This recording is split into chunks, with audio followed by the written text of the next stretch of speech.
जिह्विका खगत्कठोरदंश्रिका प्रदीप्त दिग्विदिक्तट प्रचण्डवह्निकीलका सहस्रशतसहस्रकोटिकोटिकेसर प्रभासमान भद्रनारसिंह ते नमो नमः नारसिंह ते नमो नमः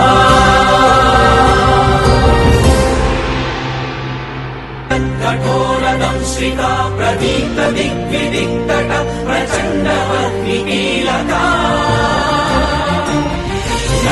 सहस्रशतसहस्रकोटिकोटिकेसर प्रभासमान भद्रनारसिंह ते नमो नमः।